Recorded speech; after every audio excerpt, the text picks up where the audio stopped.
강남 소나타라는 말 다들 들어보셨죠? 렉서스 ES, BMW 5 시리즈, 벤츠 E클래스 같은 우리에게 친숙한 수입 베스트셀러 세단들을 지칭하는 말로 쓰이곤 합니다. 하나같이 품질, 디자인, 브랜드 밸류에서 모난 구석이 없고 패밀리카나 비즈니스 세단으로 활용하기에도 부담이 없는 세단들이죠. 소득 수준이 높은 지역에 가면 이 차들이 마치 국민 중형차 소나타처럼 도로 위에 흔하게 보인다는 뜻에서 붙여진 별명입니다. 오늘은 이 강남 소나타의 원조격 되는 모델에 대한 이야기를 해볼까 합니다. 기아가 수입한 고급 중형 세단, 기억 저편으로 사라진 머큐리 세이블 이야기입니다.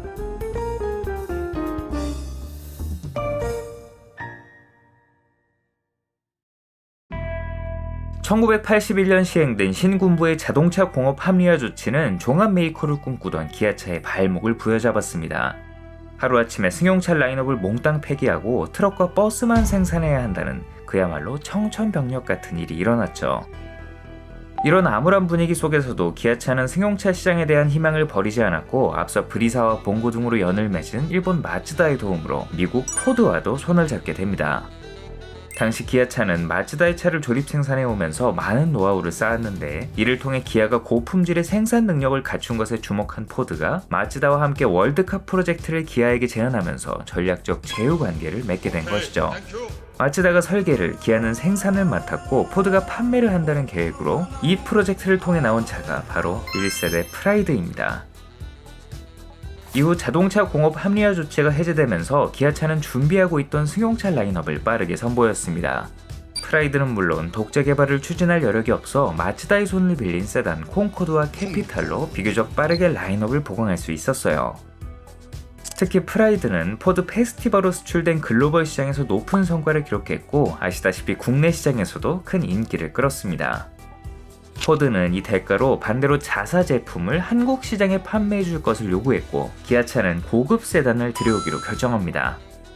안 그래도 대우 로얄과 현대 그랜저를 견제할 만한 고급 세단이 절실히 필요했는데 타이밍이 적절했죠. 이렇게 두 회사의 니즈가 맞물려 오늘의 주인공이 기아차의 플래그십으로 투입됐습니다.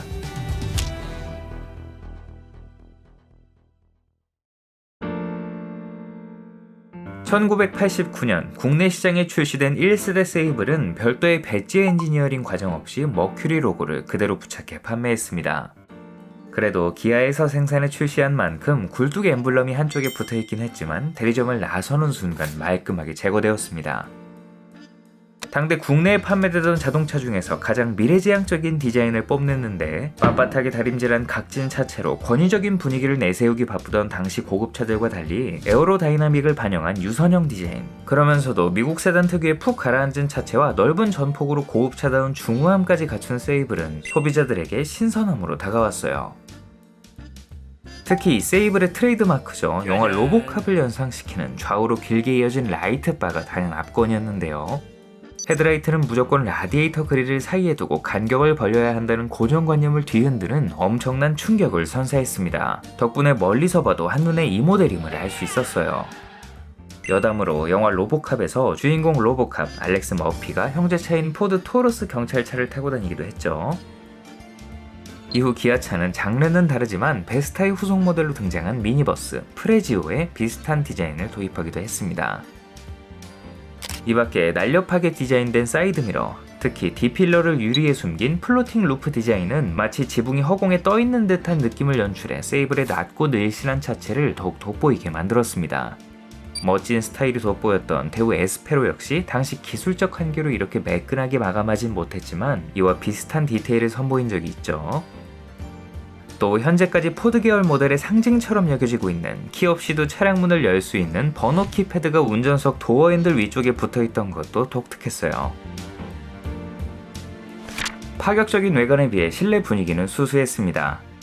익숙한 운전자 중심의 인테리어에 디지털 시계, 공조장치 등을 계단식으로 배치해 조작 편의성을 높였고 크루즈 컨트롤, 오토 에어컨 같은 고급 편의 장치는 물론 최신 트렌드였던 디지털 계기판까지 장착해 미래지향적인 분위기를 전달했어요.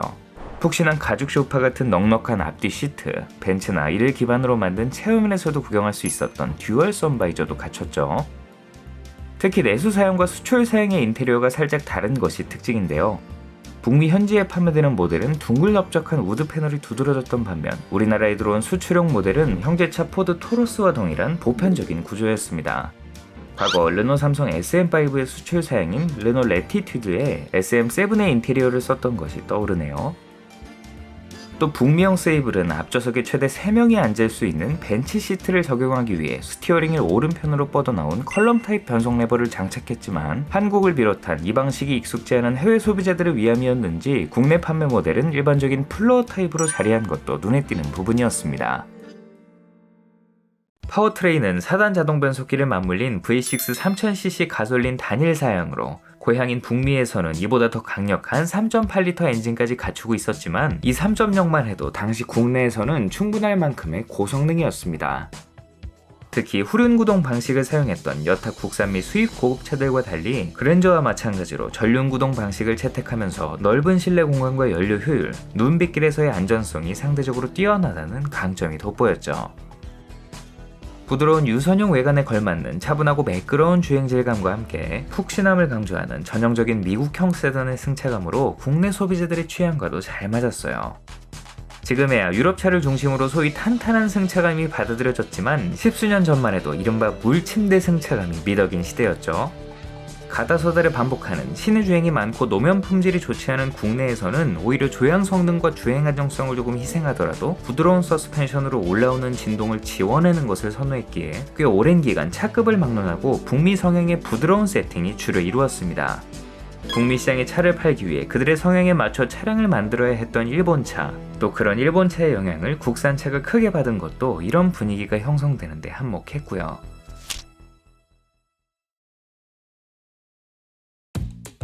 1992년에는 현지와 마찬가지로 세대 교체를 거친 2세대 모델이 판매됐습니다. 말이 2세대지 동일한 차대의 디자인을 비롯한 각종 사양을 업데이트한 사실상 큰 폭의 페이스리프트를 거친 모델이었어요.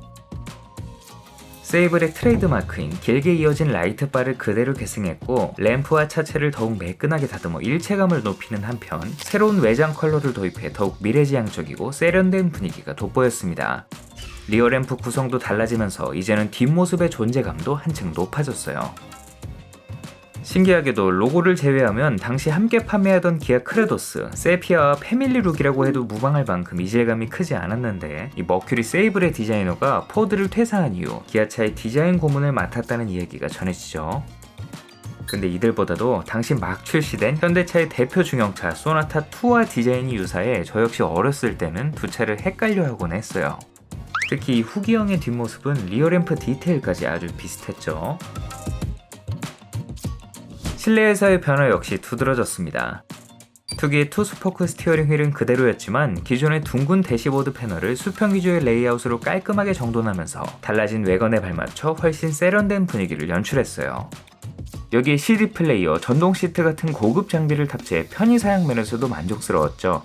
주차 브레이크도 족동식으로 기어를 뒤에 놓으면 자동으로 풀리게 설계되어 사이드를 채우고 돌아다니는 일도 없었습니다. 파워트레인은 전작의 구성을 그대로 사용했지만 여전히 부족함 없는 출력과 포근한 승차감을 제공해 최신형 국산 고급차와 비교해도 밀리지 않는 상품성으로 무장했습니다. 더구나 가격 변동까지 최소화해 여전히 합리적인 가격에 구매할 수 있었고 1세대의 인기를 그대로 이어 이후로도 판매량이 지속적으로 상승해 꽤 오랜 기간 국내 수입차 시장의 왕좌에 올라있던 모델이었어요.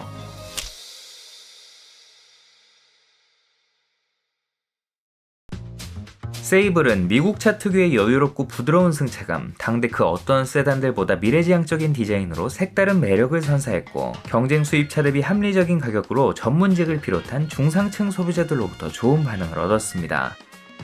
출시 당시 가격 2,990만원, 이후 2,750만원으로 하향 조정하면서 당시 돌풍을 일으키고 있던 현대 그랜저의 3.0 모델보다 저렴한 가격에 판매됐어요. 비슷한 시기에 정식 출시된 유럽 프리미엄 브랜드 세단들이 터무니없이 비싼 가격표를 달고 나온 것을 감안하면 수입차치고는 상당히 파격적인 가격임을 짐작할 수 있죠. 이것 말고도 이때는 수입차 시장의 분위기가 지금과는 사뭇 달랐습니다. 고가의 수입 제품을 사용하는 것이 과소비 문화를 조장하고 외화 유출로 이어져 국내 경제에 찬물을 끼얹는 것이라는 인식이 사회 전반에 퍼져 있어서 수입차 판매가 길을 펴지 못하던 시기였어요. 한때 수입차라는 말보다 흔하게 쓰였던 외제차도 단순히 외국에서 만든 차라는 본래 뜻을 넘어 이런 부정적인 인식이 상당 부분 반영된 용어였습니다. 하지만 세이블은 기아가 프라이드를 수출하는 대가로 들여온 차, 상부상조 개념으로 받아들여졌기에 이러한 시선으로부터 비교적 자유로울 수 있었던 것이 판매에 주요하게 작용했어요. 덕분에 출시 이듬해인 1990년 한 해에만 무려 1,500대가 넘는 판매 실적을 달성하며 국내 수입차 판매량에서 압도적인 1위를 달성하기도 했습니다. 당시 수입차 시장 자체가 한동안 연 수백 대권에 머물렀던 것을 떠올리면 그야말로 엄청난 성과였어요. 강남 소나타의 원조격 모델이라고 볼 수 있겠죠. 앞뒤 램프가 이어져 있는 것도 비슷한 OEM 방식으로 도입해 각종 비용을 절감할 수 있었고 무엇보다 기아차의 서비스 네트워크를 고스란히 활용할 수 있었기 때문에 수입차의 가장 큰 진입 장벽인 유지 관리 면에서 유리했습니다. 별개의 이야기지만 뭔가 캐딜락도 한참 잘 나가던 시기가 있었는데 한국 GM 사업소에서 수리할 수 있었으면 판매량이 좀 더 늘어나지 않았을까 싶네요. 이후 1996년 2세대 모델의 생산이 중단되면서 국내 역시 마츠다 루체에 기반을 둔 후륜구동 고급 세단 포텐샤에게 플래그십의 지위를 넘기고 단종됐고 이 무렵 본가인 포드가 국내에 정식으로 진출하게 되면서 세이블과 관련된 AS가 이 포드 코리아로 이관됐습니다. 포드에서는 세이블의 형제차인 토러스의 3세대 모델을 들여왔기 때문에 신형 세이블을 원했던 소비자들은 아쉬운 대로 포드 토러스를 구매할 수 있었죠.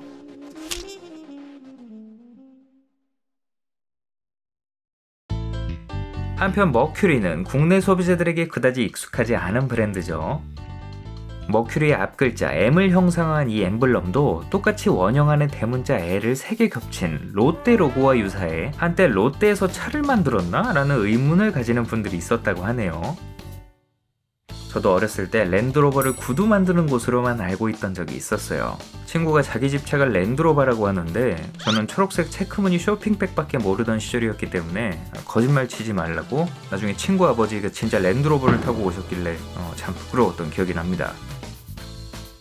포드 산하 브랜드 중 하나인 머큐리는 1938년 창립된 유서 깊은 브랜드로 거대한 미국의 내수 시장에서 쿠거, 그랜드 마퀴스 같은 대표 모델을 앞세워 GM의 뷰익, 올즈모빌 같은 자국 브랜드와 치열하게 경쟁했고 2000년대 초까지만 해도 나름 다양한 라인업을 갖추고 대중 브랜드 포드, 럭셔리 브랜드 링컨 사이의 간극을 메우는 역할을 수행했습니다. 다만 현대와 제네시스처럼 포드와 주요 부품을 공유하긴 하지만 아예 독자적으로 차량을 개발해온 링컨과 달리 주로 포드의 양산형 모델을 고급화해 판매해왔던 브랜드였기 때문에 베이스 모델과의 차이점이 크지 않다는 게 문제였습니다.